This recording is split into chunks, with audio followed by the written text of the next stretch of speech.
Hey guys, Claire here, and in today's video, we're going to talk about all things Harry and Meghan.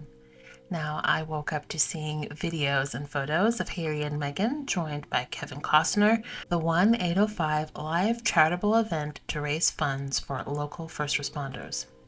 Now, Meghan presented Kevin Costner with an honorary award, and other guests include Oprah, Ellen, and her wife, Portia. Now, while it's nice to see Harry and Meghan intermingling with their Santa Barbara neighbors, it was also nice to see photos of Meghan at the, and forgive me if I mispronounce the word, Tribe Cafe, which is a drop-in center for girls and young women who've lived on the streets. Now, this cafe in Dusseldorf, Germany, is a safe space for those young girls and women. And it's not surprising because I feel like every time we see Harry and Meghan go somewhere to do some sort of engagement, they always try to pack in one or two extra little engagements to do things that are near and dear to their heart. And very much in the vein of women empowerment and supporting efforts like those, we also heard that Meghan and Kenyan Senator will be partnering up for period poverty fight, which to me is perfect alignment with the things that holds near and dear to Meghan's heart, things that Meghan has done for years. Let's not forget that Meghan worked with the Maina Mahila in India, which deals with period poverty as well. So I am very much looking forward to that future project. Now that everyone is back safe and sound in their homes after the Invictus Games, it's been really nice to see so many videos and photos on my timelines of people who were there, like competitors, volunteers, family members of competitors, sharing their videos and photos and just talking about how exciting and life-changing that event has been, and also gearing up for the future games in Whistler. It's also been really nice to see a lot of the articles coming from the German press, and also sort of reminds me of an article I saw a couple days ago just talking about the UK press being so surprised that Harry is getting such glowing reception in Germany by the German people and by the German press. I feel like a lot of these royal correspondents and royalists assume that everyone around the world sees Harry and Meghan in the same way they do. Absolutely hate Harry and Meghan in the way that they do. And when Harry and Meghan are just out and about and they're interacting with people, and people are being warm and engaging and loving to them, it's shocking to them. Crazy. Now, this week I've also seen so many fashion brands posting about Meghan Markle, showing all of the things that she's worn over the week for the Invictus Games, many of which had sold out. So you know that in terms of commercial success for these fashion brands, having Meghan wear their pieces is definitely something that is beneficial for them and their brand, and it's always nice to see the Meghan effect in full order. Hi guys, I'm Annie, Grazia's beauty director, and I'm hopping on here to discuss Meghan's new undone beauty era. I'm talking about the fact that at this Invictus Games, we saw Meghan sport a much more relaxed, carefree beauty vibe, a marked change up from the high gloss vibe she brought to last year's Invictus Games. So in 2022, here she was travelling with hair royalty George Northwood. And I have to tell you, it's impossible to look anything but glam with that band by your side. So there were those long, loose, sculpted waves, the camera-ready updos. Flash forward to this year, though, and Meghan has pulled things right back. So her waves are loose, undone. Her makeup is reportedly implied herself. She switches between updos and downdos the same way I would do if I was watching a sporting match. And her go-to colour is Katie Lee, seen here with Julia Roberts. Even took to Instagram this week, to reveal the ins and outs of Meghan's new rich espresso brunette colour, but also to confirm that Meghan styled her own hair for the duration of the Invictus Games. Now, I'm a Meghan stan, guys. I have been for years, and while I'm aware that this woman is about so much more than her hair and makeup, I am a beauty director at the end of the day. These are the things I notice. Speak to George Northwood, speak to Danielle Martin, her longtime friend and makeup artist. They'll tell you she's a laid-back Cali girl at heart. This is her. And I can't help but feel like this new beauty look speaks of a more carefree, relaxed era for the Duchess. Now, while we've been reminiscing about the success of the latest Invictus Games, turns out that Harry's brother made his second trip to the US. Now, am I the only one who finds it very interesting that he really never seemed to go out of his way to come here? I think him and Kate came here maybe once, or was it twice? Over a long span of time. But since the 3 years that Harry and Meghan have left that continent to be away from the Windsors, William has now made 2 trips.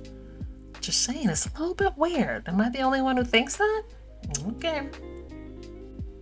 Now, I had no idea that he was in the US until I went on Twitter, and then I started to see posts about it. Interestingly enough, I didn't hear anything about his visit in my local news. I live on the East Coast, so I would have expected to hear something from my news, but I didn't.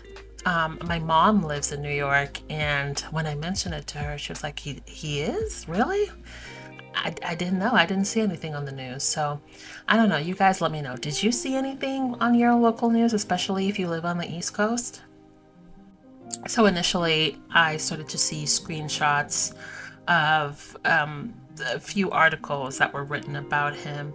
One was for some sort of PR shot that he did, dressed up and was in the river doing something for the environment.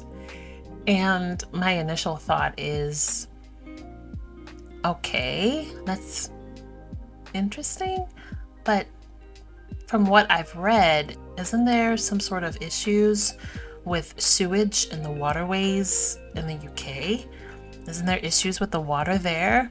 If you are to be the future King of England and you've made the environment one of your leading pledges, I would think that your priority would be to fix things within your own backyard before you come to an entirely different continent to get dressed up and take photos. But okay. Also saw some photos of him with the head of UN. And turns out that he wasn't invited to speak at the UN or even to attend all of the things that were going on within that week. There were other members of other royal families who were invited, who did attend, as well as obviously other world leaders, but William wasn't. I don't know. I think a lot of things that William does is in direct contrast to the causes that he puts out. There are articles talking about the obscene amount of miles that the royal family has flown within the past few years. Like, it's enough to bring them to the moon and back. And again, this is Charles and William, who constantly say that they are champions of the environment, yet at every opportunity, they're taking those private jets and helicopters like they're free Ubers. Not only does it come at a tremendous cost to taxpayers, but also it's not environmentally friendly.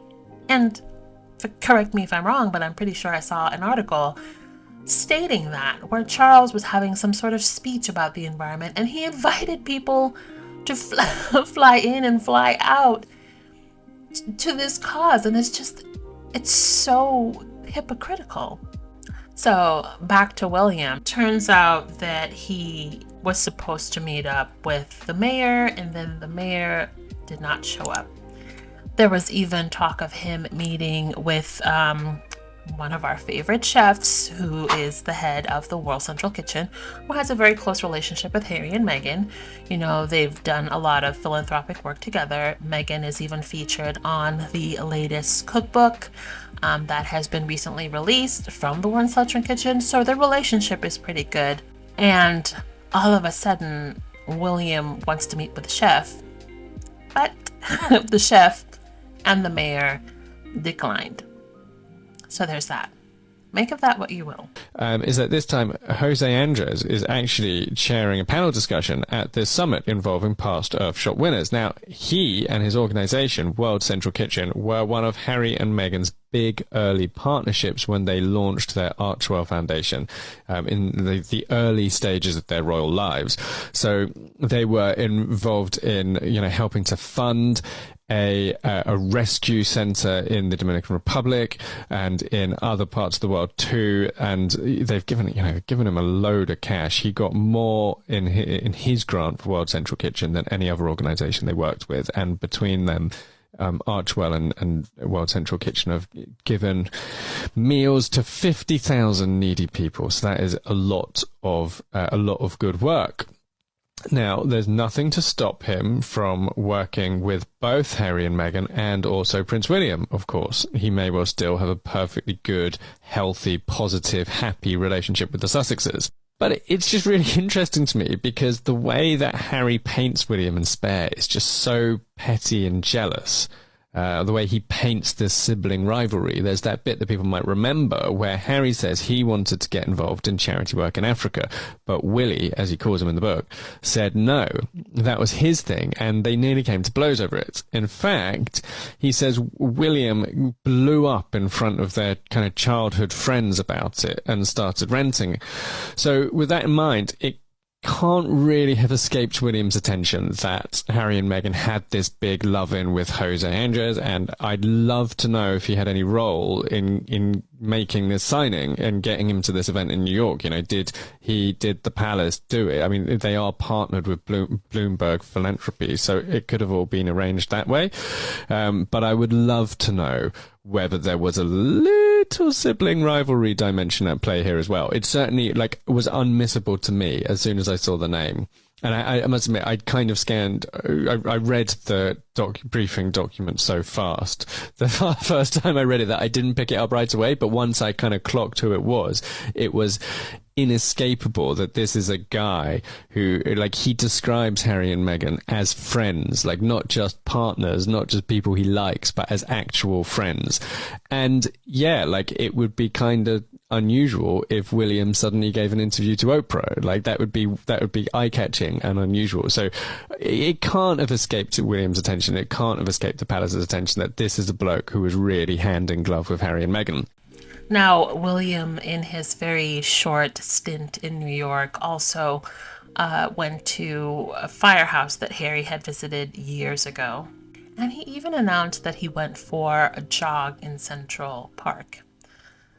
And, I mean, even him going for a jog, and I would assume with bodyguards with him, nobody recognized him. Not a one person. And when I read that story, I started to see articles talking about that. But then, soon after, I saw little video snippets and articles from the UK press saying that William is so loved and adored in the US. I'm like, how did you get to that conclusion from the facts?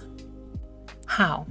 I feel like there are facts and then there's the spin from these royal commentators, and it's a hoot to listen to it because it is so far removed from the actual facts that I can't take them seriously. Not only do we not know this man was in the US, we also do not care. Amanda is a Daily Mail London columnist, and now I have questions because first, what is a Gallup poll? Secondly, who was a part of this poll that you took that said that Prince William, was the most trusted world figure in the US? Because that is not true. If I don't even trust this man has been faithful in his marriage, allegedly, what would make you think he would be the most trusted world figure in the US? This is setting the obvious, but him being in New York does not mean he has wowed America. If nice works better than nasty, how about you tell Prince William to return all the art, jewelry, and artifacts that his country has taken and put in their museums and return them to their rightful owners/countries? I mean, that would be the nice thing to do, wouldn't you agree, Amanda? Now, I've seen people, chuckling that, he wasn't invited to the UN. Look at him. He's trying so hard. And yeah, we could be petty and chuckle about that. But personally, I just feel like his obvious attempt to sort of one-up Harry. Just seems like a one-sided competition, and it seems very, very unhealthy. It seems like he has gone out of his way to meet and do things that his brother has done. Right? Playing catch up. Harry was invited to give a speech at the UN for Mandela Day. William wasn't invited to the UN, but he tried to make sure that he went there and at least got a photo to say that he was in the vicinity. Harry went to that firehouse years ago, was chuckling and laughing and interacting with the firemen. Now William had to go there. Harry and Meghan met with the governor and mayor of New York City. You know, had a nice little chat, had a nice little engagement. William tries to meet with the mayor. I don't know, guess he couldn't get the governor, and apparently not the mayor as well. Harry and Meghan has a very good relationship with the World Central Kitchen, and specifically Chef Jose. William wants to foster a relationship with that chef, with that institution. And there's nothing wrong with him wanting to make his own mark and engage in relationships with other people who do a lot of philanthropic work. But it's hard to miss what, to me, seems like an intention to outdo, outshine, get into spaces where his brother inhabits. It reeks of sibling rivalry. One-sided. I said in my last video that William isn't getting any press for his New York visit. I was wrong. There is some press, and we need to talk about it. Let me preface this by saying it's not that I think it's impossible for someone to find William attractive. I'm sure there are people who do. I am not one of them, but if that's your thing, great. What I am saying is the level of pandering in these articles is unreal. They read like a 15-year-old writing fan fiction about their crush. Okay, let's look at them. Here are just some of the headlines from articles that have been written about William in the past 48 hours. How did William get so buff? After the Prince of Wales sets tongues wagging across the pond, experts reveal how his oozing confidence and less formal style has helped him win back his sex symbol status. And William the Hunk is back. Prince of Wales earns new legion of admirers as he wades through water and dons a baseball hat on Charm Offensive of America. As fans say, his status as a reborn sex symbol is complete. Also, are these the best photos they had to choose from? Because if someone had told me that these articles were satire, I would 100% have believed them. Do waiters really scream sex symbol? They reference the waiters so many times in these articles. UK people, is that a thing? Are they sexy? I don't understand. These articles go into great detail about what a heartthrob William was as a teenager and how his image was lovingly pinned to millions of bedroom walls. And then they go on to say multiple times that he now has a legion of female fans in the US. So I am younger than William, and I do not remember him being considered a heartthrob, but I have seen the pictures. Yes, he had good hair for the 90s, but why were people being encouraged to lust after a teenager? Also, I think it's interesting that they're so focused on him having female fans in the US, because the evidence they use is this. Screenshots from Twitter. And how do we know that these accounts are from America? Or that they're women? Or even human? If we didn't already know how badly they want William to be popular in the US, it's very clear now. And these articles are basically just full of thirst quotes. It's a lot. There's several here, one calling William a DILF.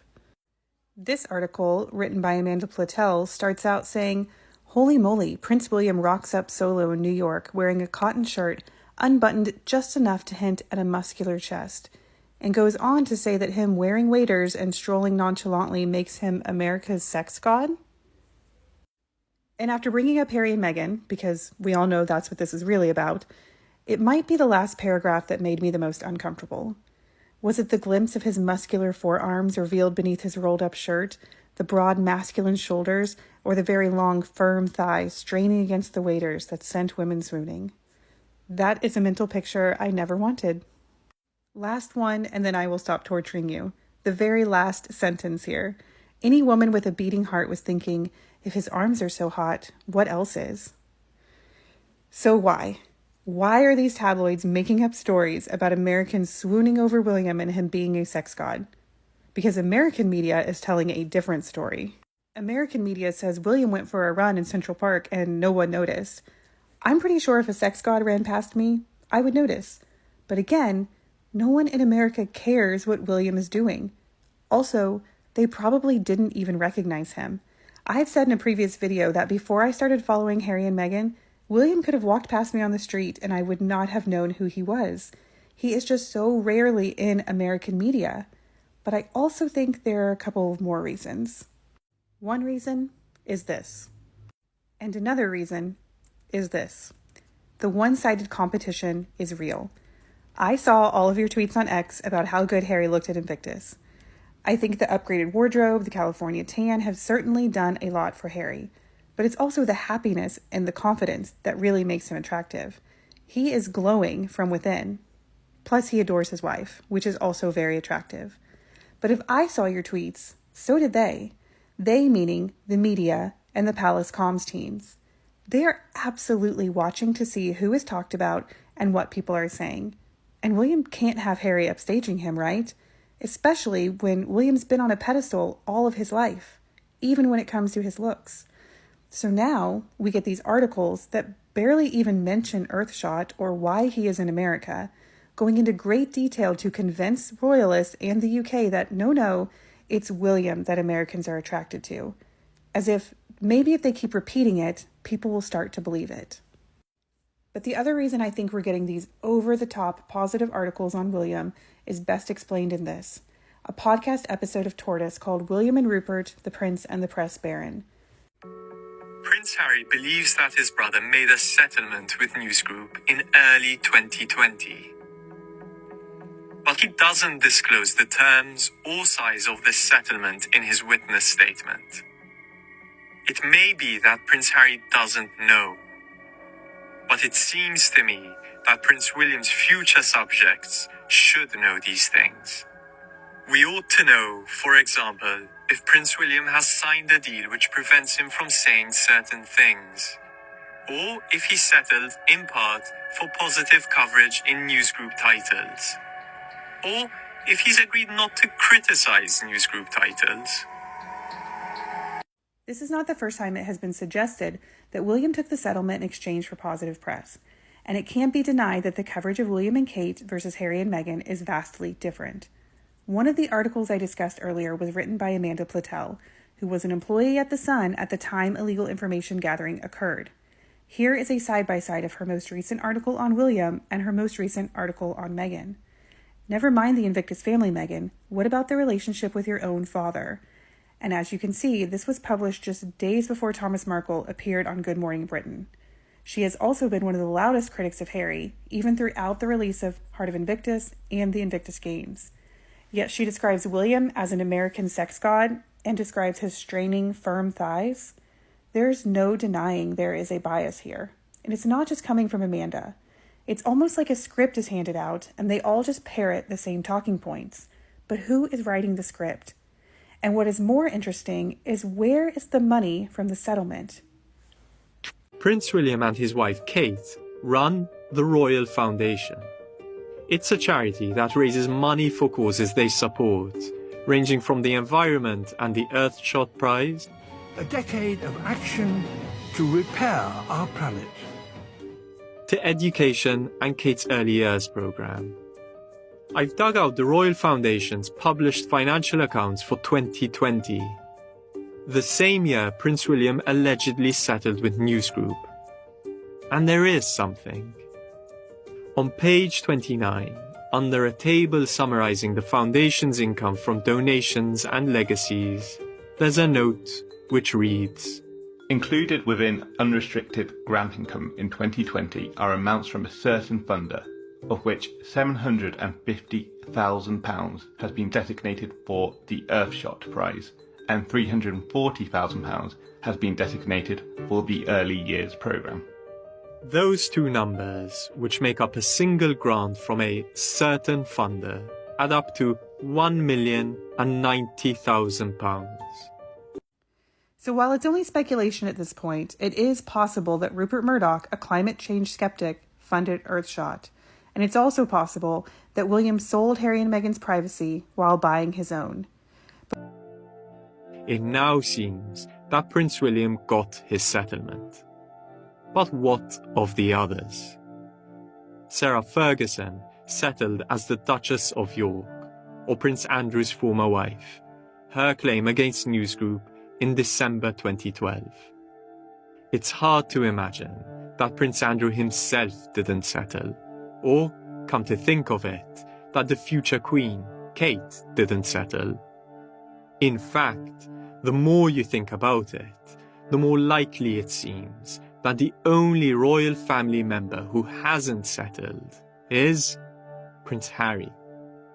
And if that's the case, then the UK's royal family, the constitutional provider of its heads of state, is bound up in secret deals with News Group.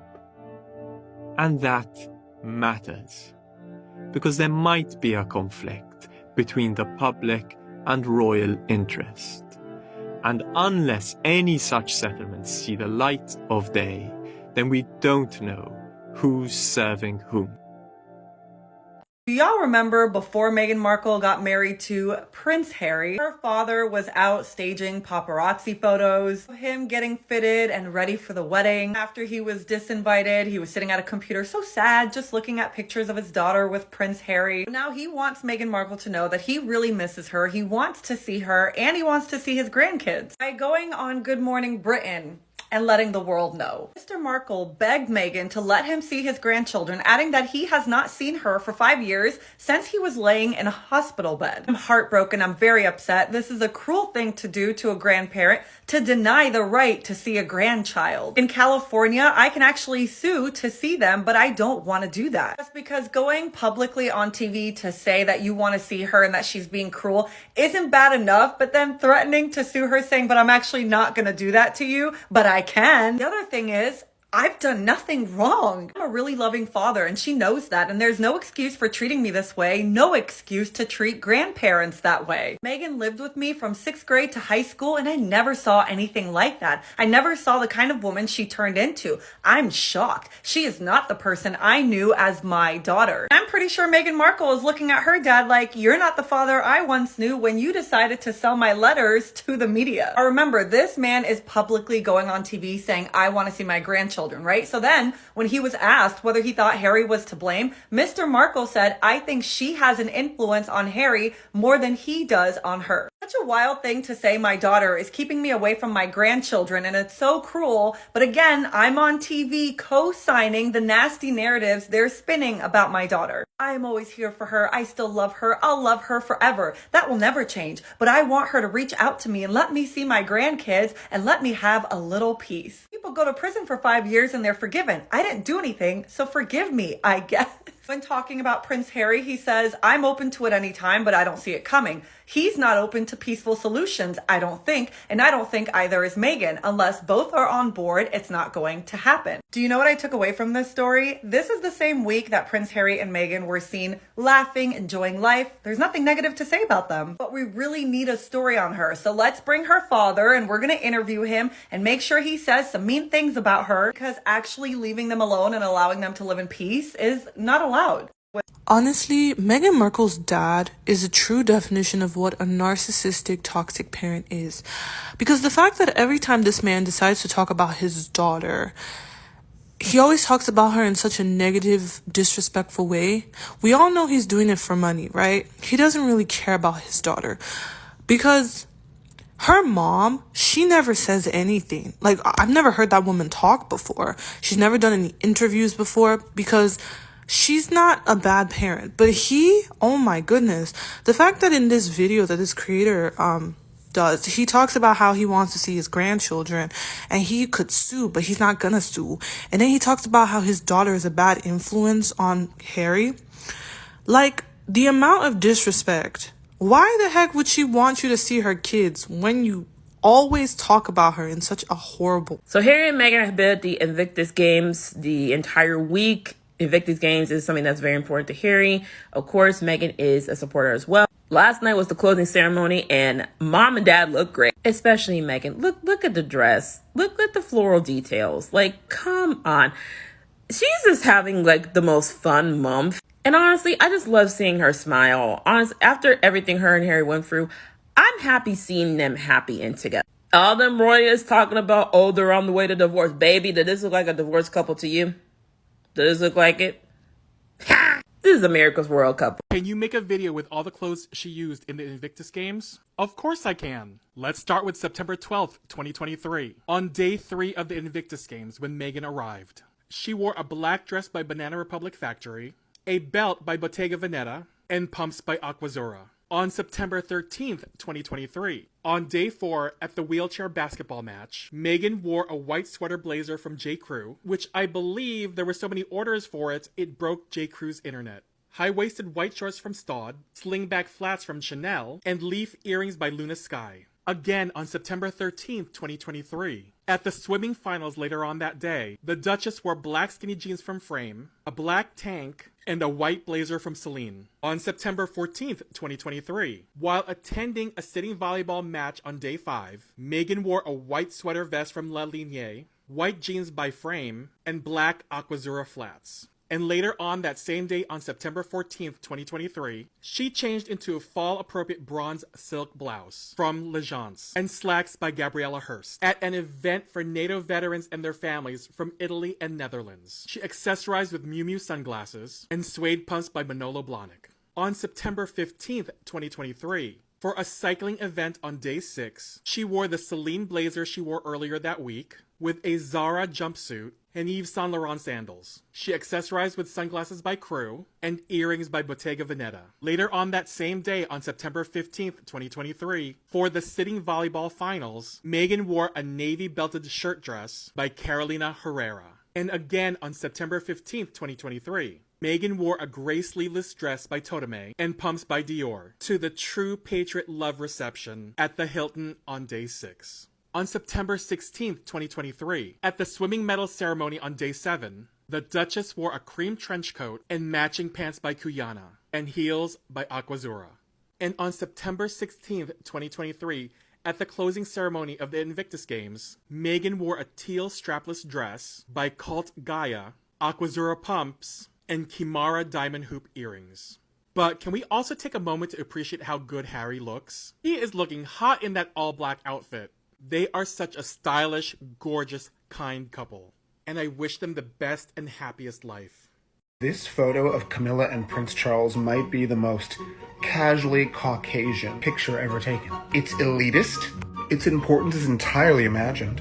It is a physical personification of mortality. It's worrisome. It's colonialism. It's inbreeding. It's unathletic, but also expensive. It's everything that goes up must come down. It's a shout out for side chicks everywhere. Perhaps most of all, it is additional empirical evidence that people who are not racist age better.